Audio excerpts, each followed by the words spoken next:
I worked on the script for this video for an entire month. I wanted to be fair and balanced. I didn't want to come off too negative, and I wanted to pump this video full of positive points too. And after a full month worth of rewrites, I decided, that's just not me. These movies suck. Listen, I'm still a huge Star Wars fan, but the prequel trilogy just rubs me the wrong way. These don't feel like the original trilogy at all. The world doesn't feel lived in, there's so much political jargon, it doesn't flow well, and the acting is atrocious. When The Phantom Menace first hit theaters in 1999, it wasn't just another movie release, it was an event. 16 years after Return of the Jedi, fans lined up for days, some camping overnight just to buy tickets. George Lucas was back. Star Wars was returning to the big screen. We didn't know what to expect, but whatever it was, we believed it would be magic. Then the lights went down, the crawl appeared, and it opened with the words, trade routes, taxation. George Lucas once famously said, It's a film for 12-year-olds. Read this title crawl and say that again with a straight face, George. It was like someone had replaced the thrill of adventure with an IRS audit. For 12-year-olds. The prequels weren't just disappointing, they were a creative implosion. A trilogy that somehow managed to look like Star Wars, sound like Star Wars, and still feel completely soulless. These movies had lightsabers, and Jedis, and battles, but none of the human spirit that made the originals timeless. The prequel's failure wasn't just a single mistake, it was a death by 1,000 choices, all made by a filmmaker who, after a decade of being without challenge, forgot what made his own story work. And this isn't nostalgia talking. This isn't like disliking CGI or the missing Harrison Ford's charisma. This is about how the Star Wars prequels, especially The Phantom Menace, stripped away everything that made Star Wars feel alive. When The Phantom Menace released, it had every advantage imaginable. A massive budget, an unlimited technology, the freedom to tell a story about how Darth Vader was born. And yet, what we got was a film that didn't understand its own audience, tone, or purpose. The movie begins with two Jedi, Qui-Gon Jinn and Obi-Wan Kenobi, sent to negotiate a trade dispute. That's not inherently a bad premise. Politics can work in science fiction, but Lucas had handled it with the emotional energy of a tax seminar. The dialogue was flat, the stakes were unclear, and the pacing is glacial. There's no sense of discovery or danger. Instead of storytelling, we get political jargon. While doing some research on this topic, I was pleasantly surprised to find that I wasn't the only one who didn't understand what this plot was about as a kid. This is the first fatal flaw of The Phantom Menace. It forgot that it was a Star Wars as a fantasy, not about politics. The original trilogy was a mythical storytelling, a farm boy who becomes a hero, the smuggler who finds a heart, the princess who becomes a leader. Every character mattered emotionally. The politics existed in the background. They gave shape to the world, but they didn't dominate it. And in Phantom Menace, the plot is politics. Lucas wanted to show how democracy decayed into an empire, which sounds fine on paper, but he built it around a boardroom meeting, Senate debates, alien delegates arguing about trade blockades. No emotion, no stakes we can relate to. It was spectacle without a story. And it's not just the story, it's the people inside it. The Jedi, once spiritual warriors with moral tension, have been reimagined as robotic monks who lecture children about metachlorians. The term alone, a pseudoscientific measure of the Force, kills the mystique that made the Force magical. The Force used to be spiritual and mysterious, an energy field that binds us together, something beyond the human understanding. Now it's just space DNA. That's the tragedy of The Phantom Menace. It took the wonder out of Star Wars. In trying to make the universe feel larger, George Lucas made it feel smaller, explaining everything until there was no mystery left. The Jedi Council is another perfect example. They're supposed to be the ultimate embodiment of wisdom and heroism, but here they come across as politicians in robes. Detached, cold, unwilling to help or feel. There's no Yoda-like warmth, no Obi-Wan humor, no emotional connection, just blank stares and rules. Even the protagonist, little Anakin Skywalker, feels out of place. He's supposed to be the chosen one, a symbol of hope and tragedy. Instead, he's a precocious little kid who accidentally wins a pod race and blows up a space station by mistake. His journey feels like luck, not destiny. There's no emotional weight to it. We never believed this boy could grow into Darth Vader. He has almost no connection to the Anakin Skywalker we see in the next two movies. It's not even worth bringing up. And then there's him, Jar Jar Binks. He's become a meme, a punchline, a warning sign of how far the franchise can fall. But Jar Jar wasn't just annoying, he was destructive. Every time the movie tries to build tension, he would destroy it with comedy. Every emotional scene is interrupted with slapstick. He speaks in a dialect that's somehow both incomprehensible and racially tone deaf. Lucas once defended Jar Jar as comic relief for kids, but Star Wars has always had a balanced tone without insulting intelligence. C-3PO and R2-D2 were funny, but their humor came from natural character and situation. Jar Jar was a forced cartoon, dumped into a serious world.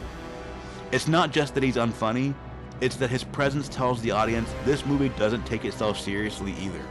Also, I didn't know this until I watched it with subtitles, but he's actually saying things. I didn't know this as a kid, I thought it was all gibberish. Now, credit where credit's due, The Phantom Menace is visually groundbreaking. Lucas pushed digital filmmaking further than anyone before him. The pod race sequence was a technological marvel. The Duel of Fates fight between Qui-Gon Jinn, Obi-Wan, and Darth Maul remains one of the best choreographed lightsaber duels ever filmed. But here's the problem. All that technological brilliance was in service of nothing. The movie had no soul, no emotion, no characters to root for. Every scene felt staged on a green screen. The environments looked impressive but unreal. The world never felt lived in. The actors never seemed to belong in it. Compare that to this scene with A New Hope, and look at this.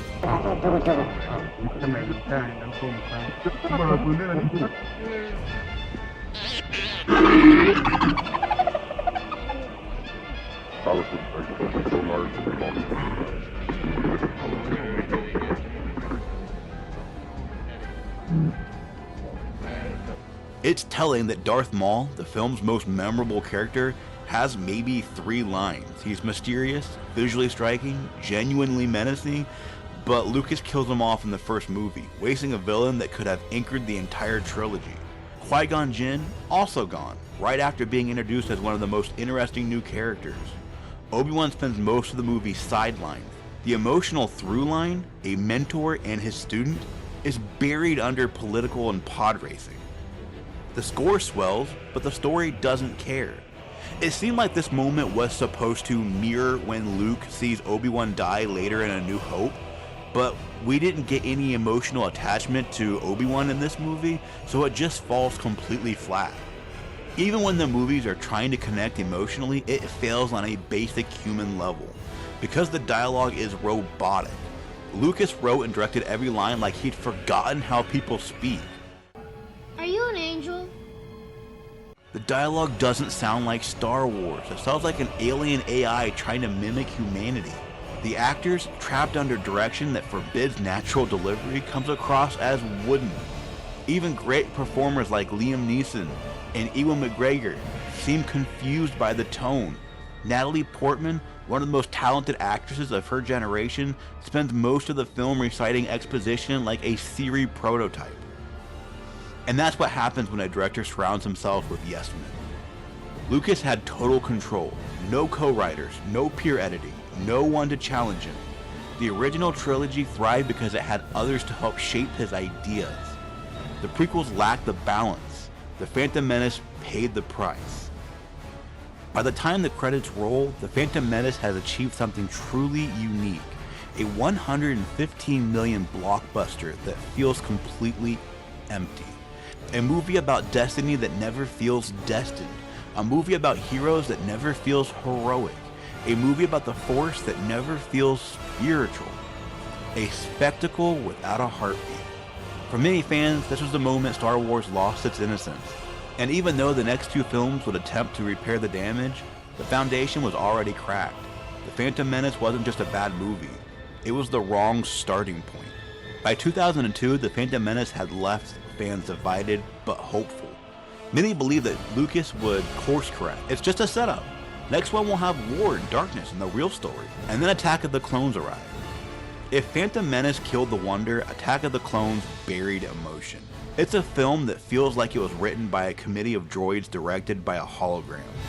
It's a cinematic embodiment of good enough, grand in scale but completely hollow in execution.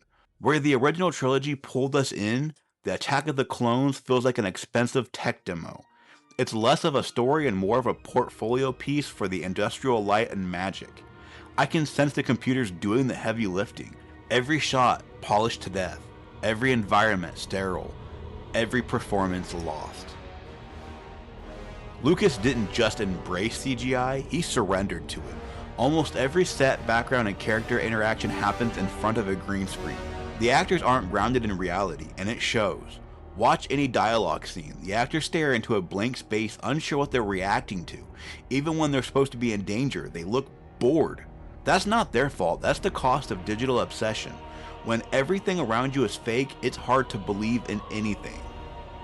Anakin. This is a big issue with a lot of people, and I'm gonna be a contrarian. I like Anakin.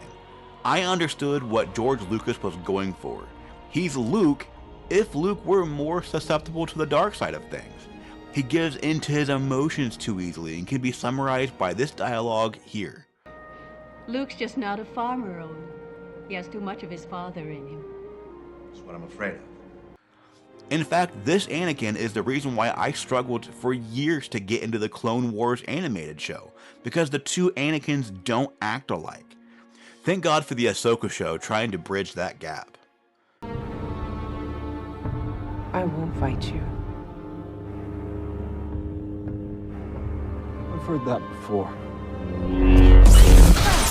And then, there's the romance, the one relationship that should have anchored the trilogy, Anakin Skywalker and Padmé. This love story is supposed to be epic, the forbidden connection that leads to the downfall of the Jedi and the rise of Darth Vader. Instead, it's a cinematic disaster. It's one of the most awkward, forced, and poorly written romances in modern film history. The problem isn't just chemistry, though there is none. It's the writing. Lucas can choreograph space battles, but not human connection. Every line feels alien, every interaction unnatural. Sounds an awful lot like a dictatorship to me. Well, if it works.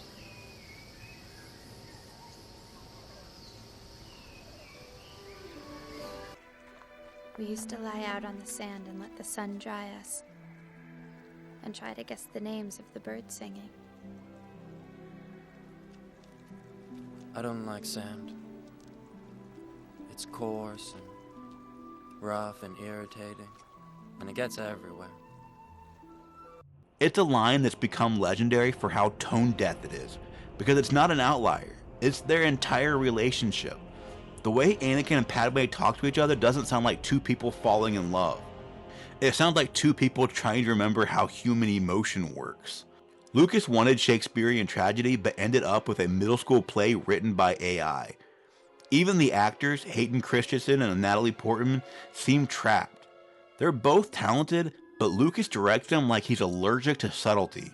They recite their lines like robots reading from cue cards. Every scene that should burn with tension lands with a thud. This is the heart of the Attack of the Clones' failure. It mistakes plot points for relationships. Lucas assumes that if two characters say they're in love, we'll accept it, but there's no spark, no shared human moment of humanity. Compare it to Han and Leia, the flirtation, the banter, the tension. Their love story worked because it was felt. Anakin and Padmé's is just told.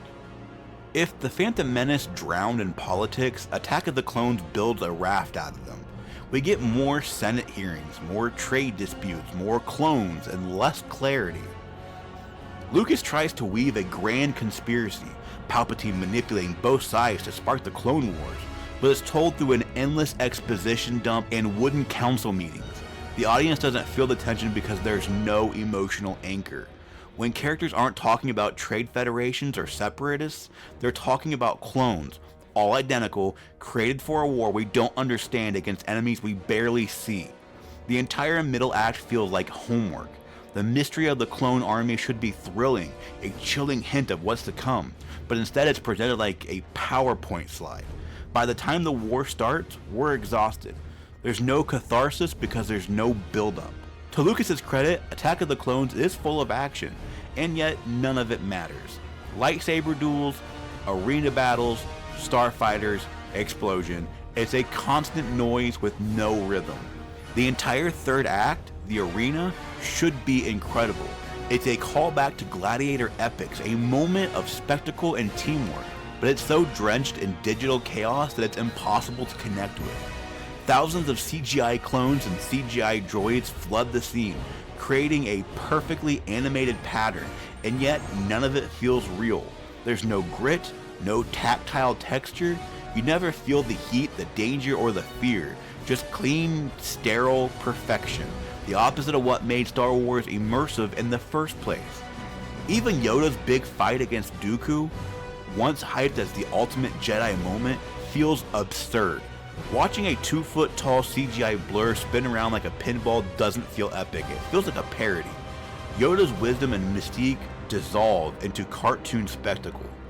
The result is an illusion of excitement, the action that looks big but feels small.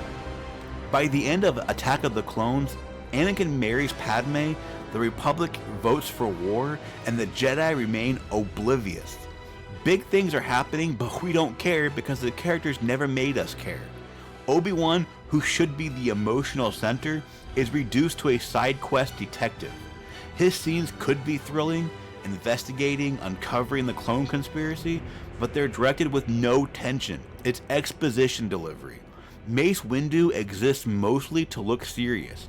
Padmé goes from strong senator to passive love interest. Anakin, our supposed hero, is a whiny sociopath in training. This trilogy should have been about his fall, but Lucas never shows why we should love him in the first place. There's no charm, no warmth, no humanity, just entitlement and anger. By the end of episode 2, Anakin feels less like a tragic hero and more like a warning sign. Attack of the Clones isn't just a weak sequel. It's a film that completely misunderstands the tone, emotion, and texture. It mistakes size for substance and a spectacle for story. It's cinematic fast food, shiny, loud, and empty. It took the bones of what made Star Wars iconic, adventure, chemistry, humanity, and replaced them with the pixels and posture. It's not that technology is bad, it's that Lucas used to hide it from storytelling. If Phantom Menace was a misstep, Attack of the Clones was proof that the prequels were lost beyond repair. When Revenge of the Sith hit theaters in 2005, it felt like redemption. Fans said this one is actually good. Critics were kinder. The tone was darker, the stakes were higher, the special effects had matured. But strip away the relief of finally something watchable, and you're left with the truth. Revenge of the Sith is just not a great movie. It's a slightly better one, still plagued by the same core problems that killed the first two. The film opens with promise, a thrilling space battle, the rescue of Palpatine, and the slow unraveling of Anakin's loyalty. Do it!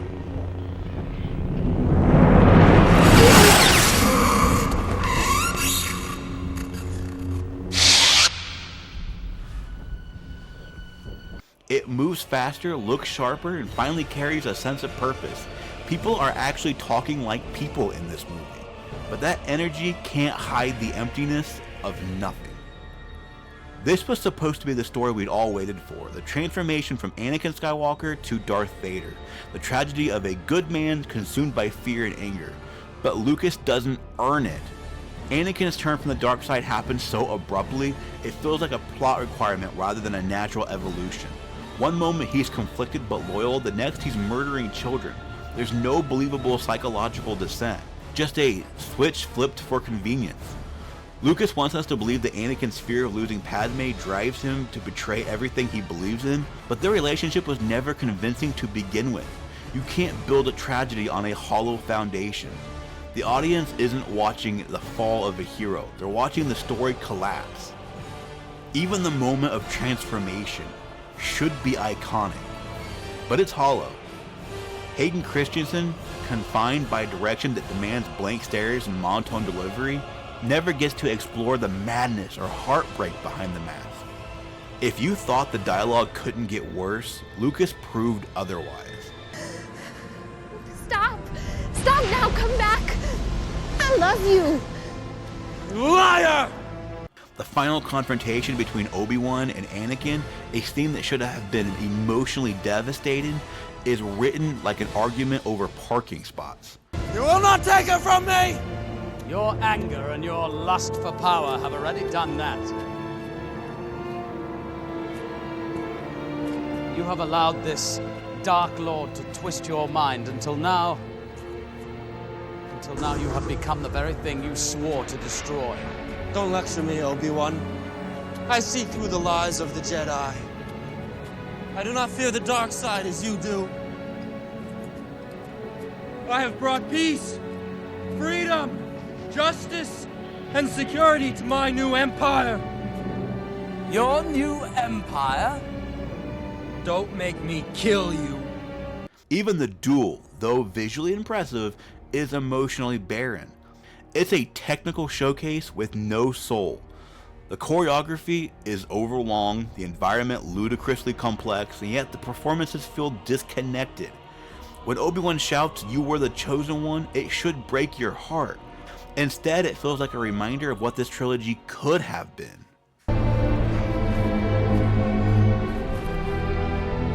You were the chosen one! It was said that you would destroy the Sith, not join them! I hate you!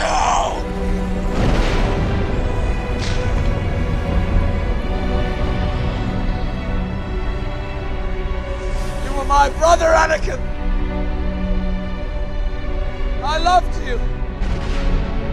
There are flashes of brilliance in Revenge of the Sith. The score is masterful. The montage of Order 66 is haunting, even if underdeveloped. The visual parallels between Anakin's mutilation and the birth of his children hint at a mythical depth Lucas wanted to achieve. But every great moment collapses under the weight of unearned emotion. Order 66 hits visually hard, but it's emotionally flat because we barely know these Jedi. Has come. Execute Order 66. Yes, my lord. Their background characters dying in pretty shots. Padmé, once a leader, is reduced to a passive figure who literally dies because she loses the will to live. It's the ultimate insult to her character and the audience intelligence. Even the final shot, Obi-Wan delivering Luke to Tatooine, feels less like a triumph and more like a sigh of relief.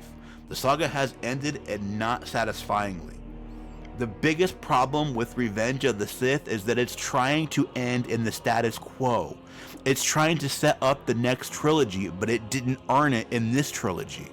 There's plenty of space and time in between what happens at the end of this movie and the beginning of A New Hope.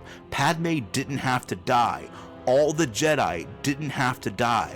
Luke and Leia didn't have to be abandoned. Yoda, who barely loses a game of tug-of-war, didn't have to go into hiding at the end of this movie. This could have all happened in books, or additional storytelling, additional movies, a TV show, but instead it just happens at the end of the movie unceremoniously and for absolutely no reason. People often say that Revenge of the Sith saved the prequels, but that's revisionist history. It's not that episode 3 was great, it's that we were numb. After 2 cinematic disasters, competence felt like genius. If you rewatch it without the nostalgia, you'll see the same flaws. Stilted acting, unnatural dialogue, over-reliance on CGI, and an emotional void where humanity should be. The tragedy of the prequels isn't that they were ambitious and failed, it's that they were cold, mechanical, and convinced of their own brilliance. As the years passed, fans and creators began trying to fix the prequels, to justify them retroactively. The Clone Wars animated series added depth and character development that the films never had. It gave emotional life to Anakin, humanity to the clones, and tragedy to fall to the Republic. In many ways, it succeeded where Lucas had failed. But here's the thing, the Clone Wars shouldn't have had to fix anything. A good trilogy doesn't need a 7-season long cartoon to make it make sense. This reclaiming effort, the fan edit, the fan theories, the memes, all stem from the same instinct, trying to make the prequels feel worthy, because we want them to be good. We want to believe that the man who gave us the original trilogy couldn't have fallen so far, but he did. And that's what makes the prequels fascinating, not as great cinema, but as cautionary tales. They show what happens when a creator becomes untouchable, when no one says, "George, this doesn't work," when every choice, no matter how misguided, is met with silence and compliance. The prequels are what happens when imagination meets isolation.